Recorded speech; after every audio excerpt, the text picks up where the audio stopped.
Informatika do sada nije bila obavezan predmet u osnovnim školama. U IT industriji smatraju da takva odluka nije dobra. Stručnjaci poručuju kada bi se programiranje učilo još u osnovnim školama, najmlađi bi se na vreme spremali za deficitarna zanimanja u Srbiji. Pored pravog, ovi osnovci koriste i igralište za online kodiranje web sajtova CodePen. To, međutim, nije sastavni deo časa informatike u školi iz koje dolaze.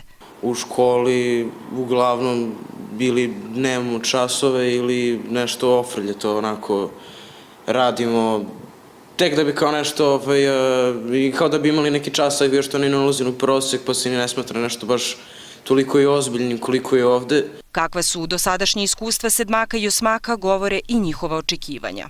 Nisam stvarno očekivala da ću naučiti nešto stvarno. Posle 10 časova programiranja polaznici će iza sebe imati 7 različitih web sajtova.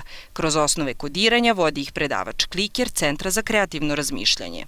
To jeste bio najveći izazov kad smo uopšte osmišljavali kurs, kako da ove primere iz svakodnevnog programerskog života svedemo na njihove primere iz njihovog života, da oni mogu to da razumeju, da shvate i da im nekako to ne bude neki bauk, da kada vide, ne znam, 100-200 linija koda, da im to ne bude najstrašnija stvar na svetu. Na ideji saradnje škole i kompanije radilo se prethodne 2 godine. Razlog, rad na računaru u osnovnim školama je stvar izbora, a ne obaveza. Izabrali smo da to budu odlični matematičari i da ih negde time nagradimo za njihov trud i da negde vratimo tu neku moju stalnu ideju da je biti vredan i dobar i pametan, da je to osnova i cilj svakog društva. U Srbiji sa mnogo nezaposlenih najtraženija zanimanja su iz oblasti IT sektora, a trenutno nedostaje između 15 i 20 hiljada softver inženjera, kaže prvi čovek kompanije koja je vrata softverskog sveta otvorila i osnovcima.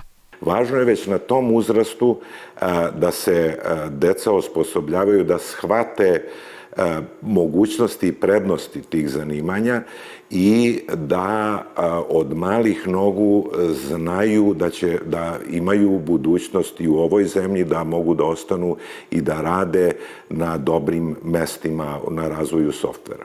Tomić dodaje, IT industrija u Srbiji može postati motor razvoja, pod uslovom da se zaustavi odliv mozgova i najmlađim programerima stvar je jasna. Ljudi se svuda po svetu time bave i tehnologija napreduje i veoma je važna i tužno je to što u našoj zemlji to ne razvijeno i trebalo bi više da se razvije.